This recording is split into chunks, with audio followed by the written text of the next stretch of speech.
दलितों का मसीहा या जातिवाद का मुखौटा। धर्मेंद्र यादव बग्गड़ यादव की असलियत आई सामने। सुल्तानपुर करौंदी कला गांव फिरी हिरी हिंसा में नया मोड़। दलितों पर हमले के पीछे वही नेता जो खुद को उनका रक्षक बताता है। मैं दलितों का मसीहा हूं कहने वाले धर्मेंद्र की असलियत। धर्मेंद्र यादव सोशल मीडिया में खुद को दलितों का हितैषी, पिछड़ों, शोषितों का हमदर्द बताते हैं, लेकिन सच्चाई यह है कि उन्हीं के इशारे पर उनके यादव बिरादरी के गुर्गों ने दलितों पर बर्बर हमला किया। इस हमले में सिर्फ पुरुषों को ही नहीं बल्कि दलित महिलाओं को भी पीटा गया। छोटे छोटे बच्चों को दौड़ा दौड़ा कर मारा गया और बुजुर्ग दादी तक को फरसे और डंडों से घायल किया गया। जिस नेता को एक समाज का रक्षक होना था वही अपने समाज की बराबरी बर्दाश्त न करने वाली सोच का हथियार बन गया। कुछ दिन पहले जब उपद्रवियों ने जाति विशेष को टारगेट करके सभ्य समाज की मर्यादा को खंडित करने का प्रयास किया तो इनके पीछे भी धर्मेंद्र और बग्गड़ यादव ही था। ये लोग सामाजिक समरसता के विरोधी हैं, कुर्सी की भूख में इंसानियत का गला घोंटते नेता हैं। यह केवल फिरी हिरी के दलितों पर हमला नहीं, या उस हर दलित को चेतावनी है जो सर उठाकर जीना चाहता है। अब समाज को यह तय करना है कि दिखावटी मसीहाओं को पीछे चलना या वास्तविक न्याय और संविधान के साथ खड़ा होगा। सुल्तानपुर से ब्यूरो चीफ विकास मिश्रा की एक खास रिपोर्ट। कानून का पालन करते हैं।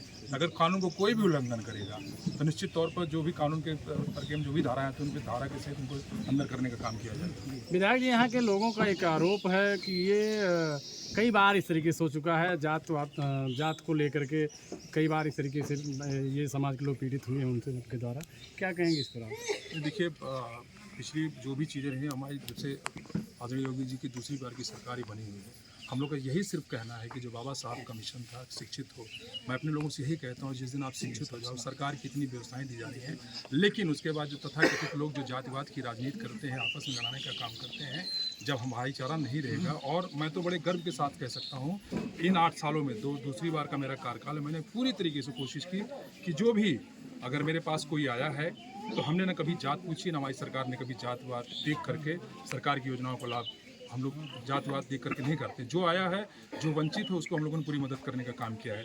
दुर्भाग्य हो जाता है कि जो तथाकथित लोग जातवाद की जो राजनीति करते हैं, जो पीडीए कहते हैं, और उनका एक ही उद्देश्य रहा है कि कैसे जातियों में बांट करके कैसे उनकी राजनीति, कैसे वोट बैंक वहाँ फिक्स हो। और मैं तो खास तौर पे इस बात का मुझको कभी कभी इस बात का भी हो जाता है कि आज वो संविधान की बात करते हैं और जात विशेष के लोग कहीं ना कहीं जो उग्रता फैला रहे हैं, और वही उन्हीं के एक राष्ट्रीय नेता कहते हैं कि हम पीडीए की बात करते हैं, पिछड़े दलित की बात करते हैं, संविधान की बात करते हैं। किस बात के संविधान की बात करते हैं? आपके पार्टी के लोग आपके नाम लेकर के लोगों को खुलेआम गुंडागर्दी करते हैं। तो ये जरूर मैं यकीन दिलाना चाहूँगा कि गुंडागर्दी कतई बर्दाश्त नहीं होगी। और जब से योगी जी की सरकार दूसरी बार की बनी है, जो भी अपराध मुक्त, उन्होंने यही कहा कि जो भी अपराधी का होगा या तो जेल के अंदर होगा या तो प्रदेश के बाहर होगा।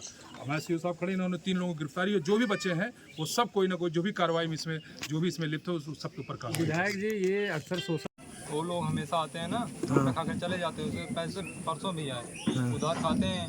उसे कल भी कहें बनाओ अंडा खाएं, हमने कहा पहले आप लोग पैसे देते नहीं हैं। कह रहे तुम लोग सारे चमार साले क्यों नहीं दोगे? हमने कहा तुम लोग साले क्यों नहीं पैसा देते हो? इसने दोनों लोग ना मेरे हाथ पकड़ लगने मारे। एक बार मुझे पटक खेत में मारे। कौन कौन लोग थे मारने वाले? कौन लोग मारने वाले? 2 लोग पहले थे, वो विवेक यादव, सूरज यादव। किसके लड़के हैं? वो विवेक यादव जो कि जगन्नाथ के बेटे हैं, और सूरज यादव के बाप का नाम नहीं पता है। अच्छा। इंद्रमणि यादव। और तब वो दोनों लोग मुझे मारने लगे। उसके बाद उनके चाचे वाचे जो लड़के हैं ना, यहीं पर दुकान पास में रहते हैं, आए ना, तब मुझे सभी लोग जुड़ के कीचड़ में मारे पहले पटक। उसके बाद 5 मिनट में अपनी पूरी गैंग बुला ली। किस चीज़ की दुकान उनके चाचा के लड़के की हैं? उनकी किराना स्टोर। ये विवाद कैसे हुआ? इतना लंबा